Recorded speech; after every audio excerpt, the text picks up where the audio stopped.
He's a man of great strategic genius, and he is a nation builder. And I think his legacy is greater than that of Napoleon or Frederick the Great for that reason. Frederick the Great and Napoleon, you can see at those moments in history, they were astonishing. Washington's legacy is still living with us now, 250 years later. Welcome to History Rebels and this deep dive into George Washington, his military career, and his impact through the American Revolution.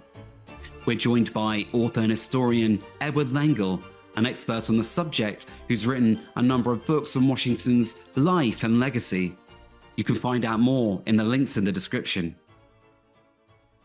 So Washington, as a young man, he had his formative experiences during the French and Indian War. He had served under British command at a number of different engagements, places called Fort Necessity in 1754 in western Pennsylvania, and then the Battle of the Monongahela in 1755 under General Edward Braddock.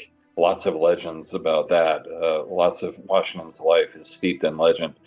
But then after the French and Indian War was over, he became first and foremost a businessman. A planter, an agriculturalist, but I think he would have described himself as a farmer, but also as an entrepreneur, somebody who was trying to modernize his approach to farming and to agriculture, and his attitude toward how he should develop his own estate and to how the United States, well, the colonies at that time, should develop.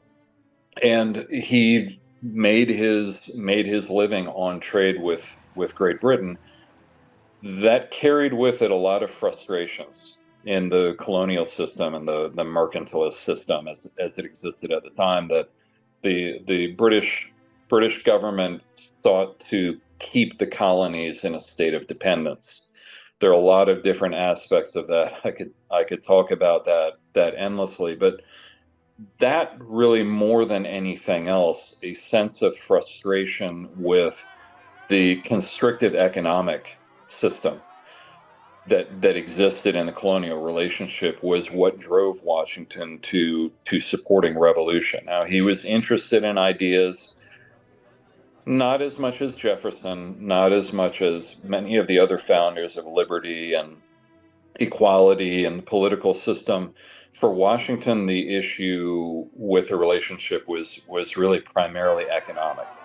He felt that so long as the British powers kept the colonies in a subservient relationship and prevented American businessmen and entrepreneurs and farmers from developing and growing and becoming profitable and becoming successful, that he described that as a form of slavery, as something that would keep Americans in thrall. And I think, as an economist would describe it, that the colonies had reached a point of takeoff economically. We're just starting, even though it's an anachronism in the 18th century, just starting to take off from the runway, but that they were being held down and prevented from taking advantage of the opportunities they knew that were there. So if you look at Washington in the few years before the Revolution broke out, he worked, for example, with George Mason, a Virginia patriot, on something called the Fairfax Resolves, named after Fairfax, Virginia. They were a number of different statements about problems that Mason and Washington had with the colonial relationship. Mason wrote the political part. Washington wrote the economic part. And you get to 1774, you get to 1775. Washington is very cautious. He's not a rabble rouser. He's not somebody who rushes quickly to arms. But he has decided this relationship is not working. And once the First Continental Congress in 75 and the first American 74 and 75 and the Second Continental Congress, and the first shots are fired at Lexington and Concord in April of 75, and Washington sees that it has come to a contest of arms, he accepts it. This is just the reality. It's become a military contest. Not what he wanted. He felt like we needed to fight an economic war. He would have preferred to keep it at that. But once the shots were fired, he felt we have no choice but to go forward. So to summarize, it was a slow process for him. There were a lot of different elements of it. He continued to look up to and admire Great Britain, but he felt that Americans needed to share fully in the prosperity. He sensed the first beginnings of the Industrial Revolution, which is usually dated by historians now to about 1760 or so. Washington sensed that something was happening. He wanted to be a part of it. And he didn't want to be locked out. So that really, in a nutshell, is what drove him to that break. There are a lot of different elements that went into the selection of Washington in June of 75 as commander-in-chief of the Continental Army. One, and it's usually pointed to, is that Washington was a unifying figure. He could pull together New England and the South. New England was a hotbed of revolution. The South was more cautious. Washington could bring them together and help to foster a unified revolution. But another thing about Washington is that he wasn't a rabble rouser. He wasn't a demagogue.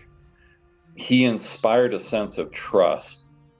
And that's something I would keep getting back to Washington throughout the Revolutionary War, is that people felt they could trust him. That is a very big deal, given that Americans are paranoid about an Oliver Cromwell type figure. This is before Napoleon, obviously, but they're paranoid about any kind of a figure who's going to use this opportunity to take control. And it's something culturally deep in Great Britain, as well as the United States, a sense that if you have a standing army, if you have an army that becomes too powerful, then it begins to look out for its own interests instead of the national interests. So there's a tremendous fear among many people that if we choose the wrong person to lead the army, we might get somebody who's just going to take control. And Washington inspires that sense of trust. Now he does also have military experience. However, I wouldn't even say he's the most militarily experienced individual in the colonies. There are others who have a lot of experience, who will become generals in the Continental Army. That's part of it, but it was more a unifying, a trustworthy, and not a ranting kind of a demagogue. That was very important. The first thing to keep in mind about Washington and the war, this is very important strategically. Washington thought time was not on the side of the Americans. He thought if this becomes a long contest, Great Britain's going to win. And he bases that on a pretty astute economic analysis. There's some amazing letters that Washington writes where he goes over the whole European economic situation, the British staying power. He says, Great Britain's in debt. They do have some issues, but they have the capacity to wage war almost endlessly. That's certainly going to be proven true in the Napoleonic Wars. And he feels the United States does not. We're inventing an economy out of nothing. We have no kind of a basis, no industry, no solid economic base for continuing a war for a long period of time.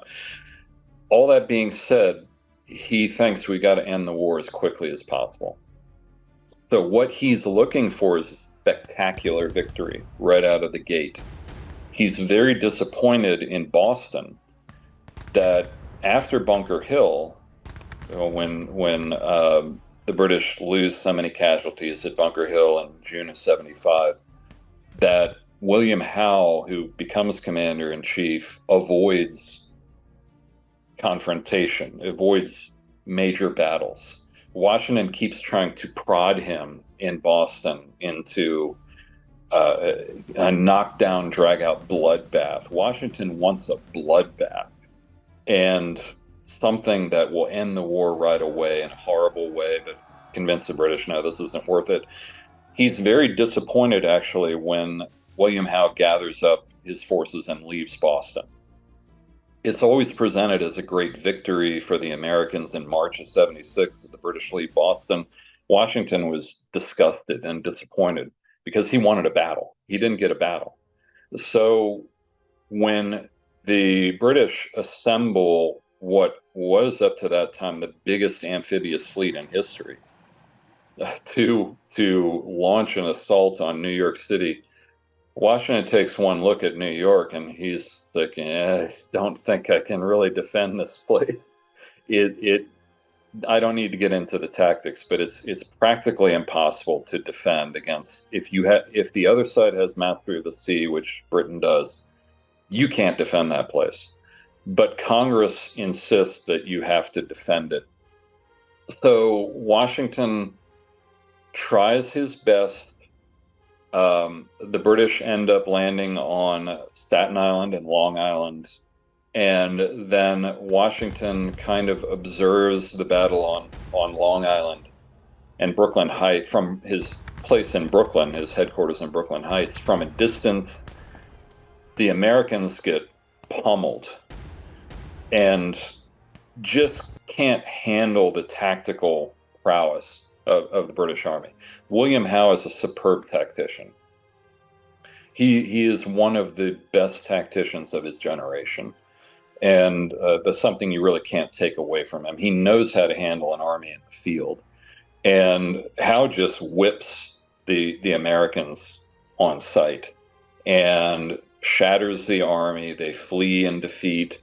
It's really a no contest. Washington is sitting in his fortified headquarters in Brooklyn Heights. This is where William Howe makes a decision not to take advantage of the victory and storm Brooklyn Heights. Many people say if he had simply let his momentum carry itself forward, assaulted the defenses at Brooklyn Heights, Washington would have had no chance of getting away. That would have been pretty much the end. But Howe is himself a Whig. He has some sympathy for the colonies.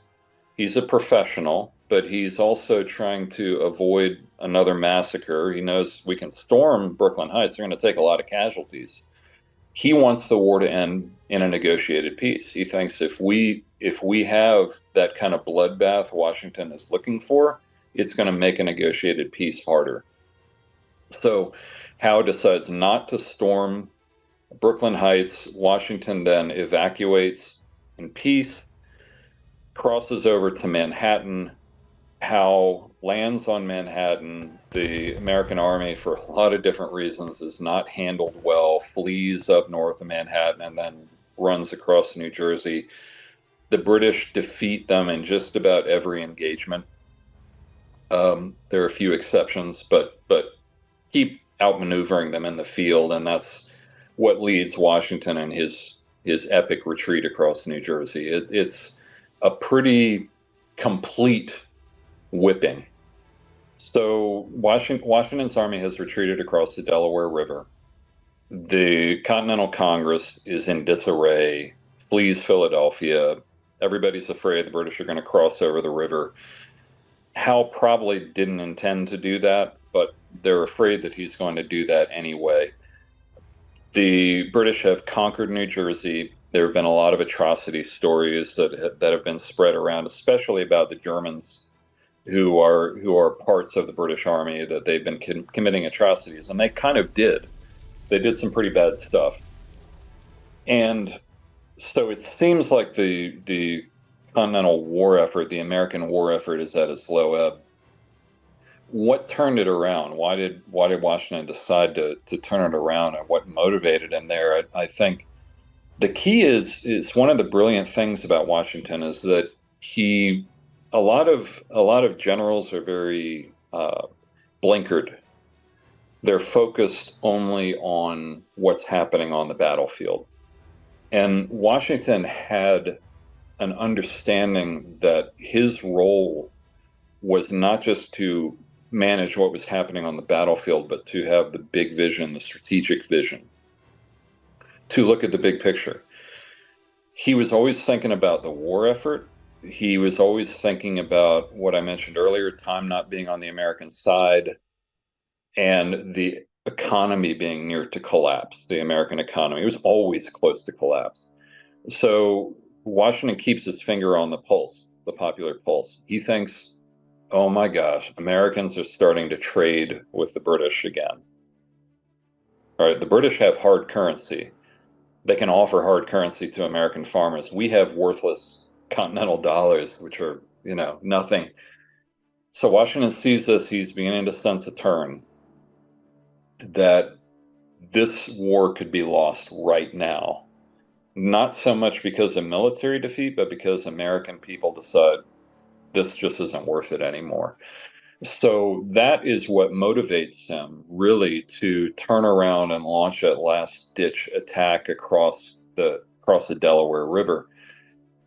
That he realizes he has to risk everything in order to change the popular mood, to convince Americans that we're still out here to fight. The assault across the Delaware that night, Christmas night, supposed to be multiple columns coming across. Turns out to be just Washington's column that makes it across. He's taken this boat over the frozen, partially frozen Delaware River, ice flows, floating down, miserable weather, and then he leads the troops on this night march to the Hessian garrison, or the German garrison, I always try to say, because they weren't all from Hesse, to the German garrison at Trenton, launches the surprise attack. The legend is that the Germans had been partying and they were all hungover or drunk. The story is not true. Truth is, they were worn out from constant patrolling. He ends up defeating them, capturing the garrison. Cornwallis then comes in pretty quickly. Washington's able to convince some of his troops to hang on, stay enlisted, keep fighting. Cornwallis almost corners him at Trenton. Washington slips around Cornwallis's back and heads up to Princeton and defeats the British at Princeton, and then skips up into the mountainous region of New Jersey to hunker down there. It's one of Washington's finest tactical moments. He was up and down throughout the war. This was one moment when he really outmaneuvered the British tactically. The first time in his career that he'd shown tactical genius. But it was a gamble. It was a gamble that paid off, and a gamble had to be taken. No question about it, Washington had great personal bravery, physical bravery. He never flinched under fire. To be fair, so did William Howe. He was also physically brave. No question about it. But Washington did have a great capacity to stand under fire, to inspire his men. They knew he was still there. However, he had yet to gain, by 1776, he had not yet gained the complete confidence of his army. 76, 77, his bravery was there. Yes, he showed it at Princeton. He showed it during the retreat from Manhattan at a place called Kips Bay. He showed it multiple times, but that wasn't quite enough to gain the total devotion of his army. That was something that would happen at Valley Forge. The fall campaign of 77 is really one of the most fascinating military campaigns ever to take place in North America. William Howe is looking to capture Philadelphia and to inspire the loyalists of the mid-Atlantic region to rise up and support the British. He's been convinced that taking Philadelphia, driving out Congress, is going to be enough. He's always looking for the soft solution, William Howe is. Not the hard, but the soft solution. Make the Americans come to their senses. then the war will be over. That's all we need to do. So it's really quite a brilliant concept to load up troops in New York, which has been occupied, carry them down. First of all, potentially Howe is looking to bring them up the Delaware River, go straight up to Philadelphia there. He sees that's a little bit too strongly defended, so he sends them around through the Chesapeake Bay and then lands at a place called Head of Elk, Maryland. Washington does not handle this well. He can't figure out what Howe is doing, marches his army back and forth, back and forth, back and forth, according to conflicting intelligence, ends up exhausting his troops and creating a sense like, maybe the commander in chief really doesn't know what he's doing. So when the British land in August and then drive inland in September toward Philadelphia, Washington is outmaneuvered again tactically. His troops are better. They're not really that well drilled yet. They don't know how to handle themselves that well in the field yet. So in a large scale, pardon me here, in a large scale as opposed to a small scale, what happened in New Jersey in early 77, at Princeton, those really small scale battles. These are larger scale engagements. Washington doesn't handle his troops as effectively. He also takes too many risks. He risks his entire army at Brandywine. He could have been destroyed. Brandywine, he is badly defeated. He is fortunate Nathaniel Greene is there, does a rear guard action. The army is saved coming out of Brandywine, but still badly defeated. Howe completely outmaneuvers Washington. He does almost like soccer or football, as you'd call it. He does a double shift, fakes out Washington, who Washington thinks that Howe is going to go for a supply depot at Reading, Pennsylvania, and instead Howe slips around, with the football, slips around behind Washington, who's left, 2-footed, and takes Philadelphia. It's another disaster. Washington tries to pull a Trenton situation by counterattacking at Germantown in early October. Plan of attack is too complicated for the Americans to figure out. He's defeated again. And yet his army has been defeated over and over again, and he leads them into Valley Forge then in late November, having been defeated over and over again. And the army is collapsing logistically, administratively. They're on the verge of starvation. How does he turn that thing around that winter is one of the great stories of the war. Washington makes a decision to encamp the army at Valley Forge, and that is an important strategic decision in of itself, that he's going to remain pretty close to Philadelphia, not so close that it's a danger, but close enough that he can keep contesting control of the countryside instead of going off into the interior in some city or town where he can fully rest, because he understands the symbolic importance of continuing to contest control. Now, the army is falling apart. The economy is falling apart. The result is money is practically worthless. The troops are not getting supplies. They're not getting food. So there are issues getting supplies into the army. The weather has become very bad. It actually would have been better if it was colder than it was. Problem was you were getting a lot of sleet and rain and a lot of precipitation that was not freezing completely, which meant that rivers and creeks were overflowing, dirt roads turned into mud, made it very difficult to get supplies into camp. Long story, disease begins to impact the hospitals. Could be something on the order of 20% of the army died of disease in the camp at Valley Forge, which is huge. That's a big, big impact. So what does Washington do? Long story short, the man could have ridden his horse around camp. He could have given fine speeches. He could have waved his sword. He could have gone off somewhere and simply hunkered down and had parties like William Howe was having in Philadelphia that winter. Instead, he sets the example, and this is so important for soldiers, for the military. He sets the example as a leader that he's going to work his butt off. He's going to sit there in his headquarters, not spend too much time parading around camp, but instead sit at his desk where everybody can see him, by the way. They can see where he is. They know where he is. He's sitting at headquarters working. Now, I worked on George Washington's papers for 20 years.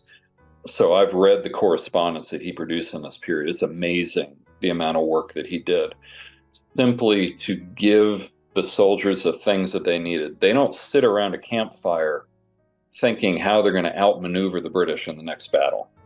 They don't talk about that at all. What do they talk about? Where are they going to get their food, their next meal from, a hot meal? They don't have enough to wear. Somebody is sick. When are we going to see our homes again? Things like that. Those are what they talk about. So Washington provides them with what they need to eat, to wear, shelter, sanitation, everything else. I've argued that it's at Valley Forge that his army falls in love with him. And you can see that before Valley Forge, in battles, Brandywine, Germantown, Washington could appear on the battlefield, show great bravery. He'd appear on the battlefield, and some men would be inspired by that, some wouldn't. Sometimes they'd listen to him, sometimes they wouldn't. After Valley Forge, the Battle of Monmouth, in the summer of 1778, there are many accounts of this. The army is retreating. The American army is retreating at the beginning of the battle because somebody else has been in command of the advance guard.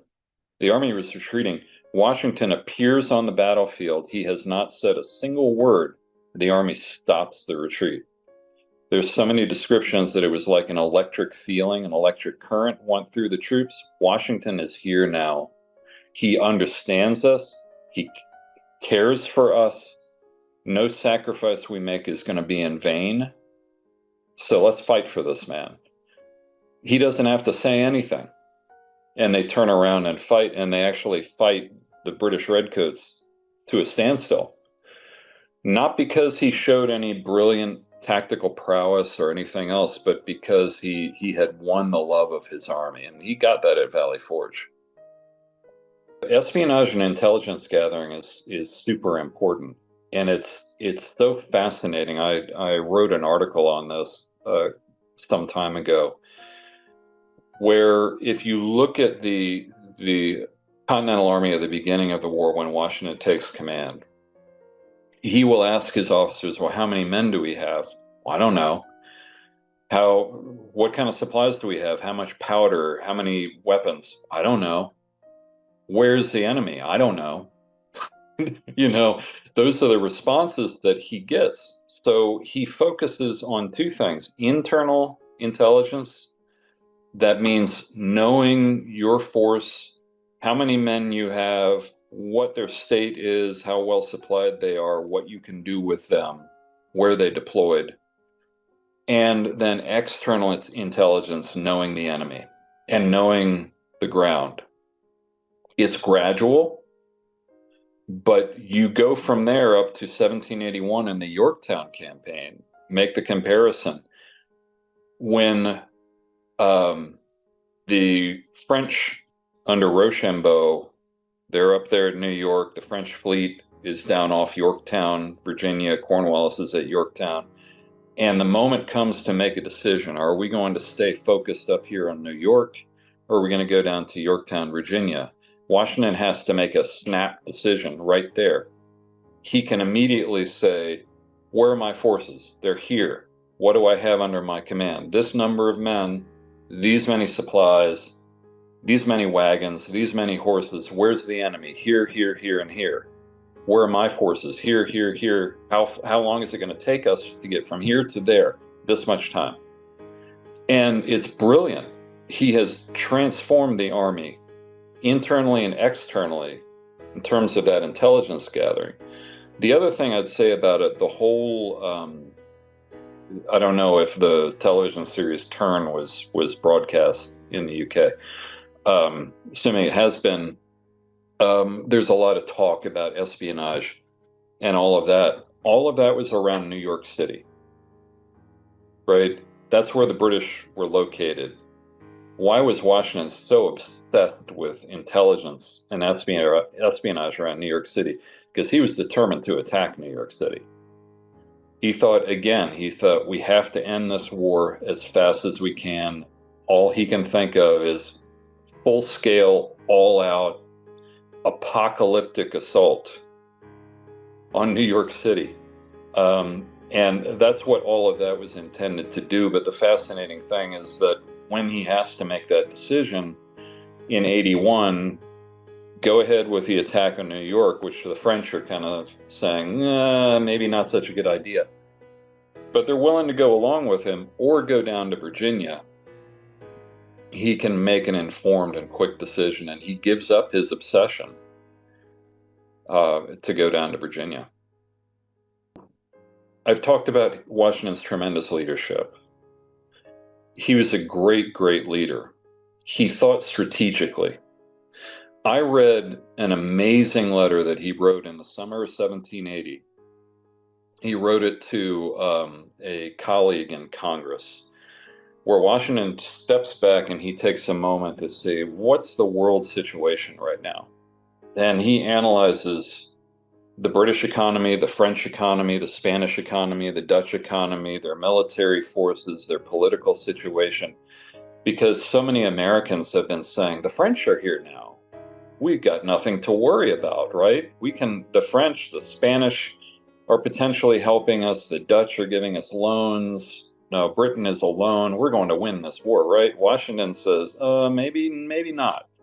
Because he analyzes it, as I was mentioning earlier. He says the British have great staying power economically. He said the French do not. Here's the amazing thing. He practically predicts the French Revolution. He says that the French economy is such they're going to have to borrow heavily in order to sustain this war. Their economy is not designed to sustain a long conflict, and that the pressure on the French people is going to become so overwhelming that if it continues, they could rise up and overthrow this government, the French government.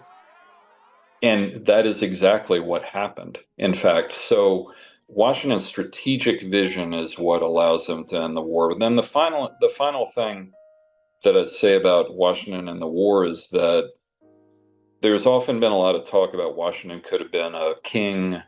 He turned down the opportunity. He really didn't. There was no opportunity to be a king. He might have tried to become a military dictator. But Washington believed that he was playing a role. He was following through a script that was written for him. And there was nothing religious or messianic about that. It was more like the whole revolution is a turning point in human history. Here's how it must be fought. Here's how it must end. And it must end with the military leader, voluntarily relinquishing power. That will become the basis of our country moving forward. He's conscious of that. And again, there's no kind of a conceit to that. There's no kind of a vanity to that. He doesn't think he's a great hero. He feels this is something he must do, that there's no other choice. And he recognizes the power of that moment when he tenders his resignation. His hands are shaking when he tenders his resignation to Congress, and Congress very deliberately does not applaud. That is so important. They do not applaud. They're silent. They accept the commission because this is what he must do. He's not doing us a favor. He's doing what he must do. We accept that. We all know that. So I think all of those things are incredibly important to understanding his role in the war. Washington does not stand up to Frederick the Great or Napoleon as a man of military tactical genius.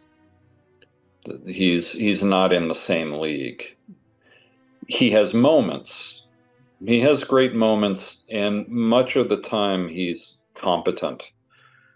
But he was often compared to Frederick the Great in his lifetime. Frederick the Great fought to win the war, the 7 Years' War, and he was a brilliant military leader as a king of Prussia, surrounded by all these nations attacking him on all sides.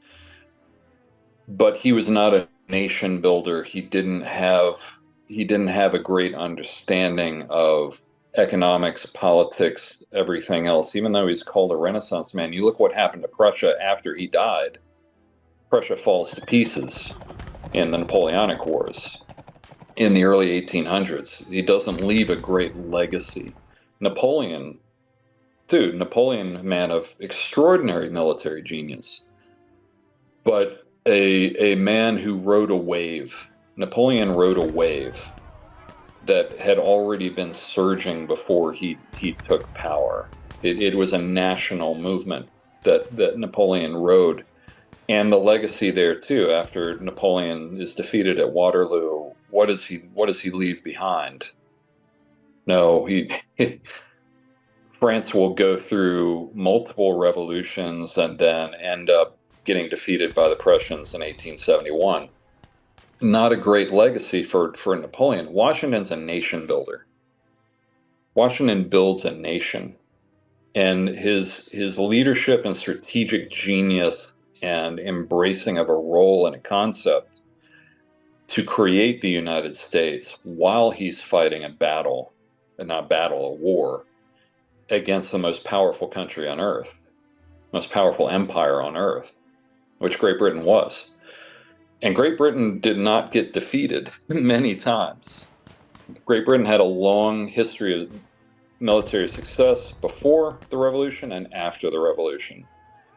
It tended to come out on top. Washington breaks that trend. He wins the one war. And so he's a man of great strategic genius, and he is a nation builder. And I think his legacy is greater than that of Napoleon or Frederick the Great for that reason. Frederick the Great and Napoleon, you can see at those moments in history, they were astonishing. Washington's legacy is still living with us now, 250 years later. Not true. You can talk about the Napoleonic Code and things like that, but in terms of what Napoleon accomplished, in terms of what Frederick the Great accomplished, that's all gone.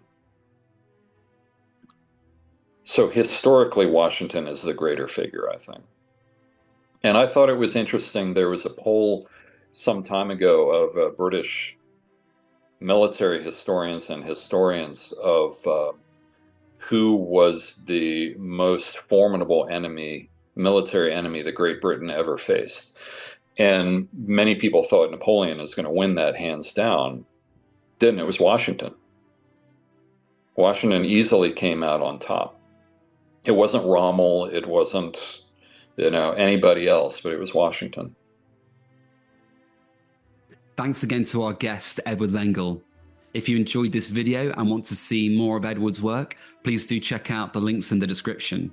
I personally highly recommend his books, including The 10 Key Campaigns of the American Revolution and General George Washington, A Military Life. Both are fantastic reads that I've used again and again as sources for this series. And if you like our content at History Rebels, please do consider liking and subscribing. It really helps. You can also join our Patreon for free, where you can ask questions and vote on future videos. Thanks again, and until next time.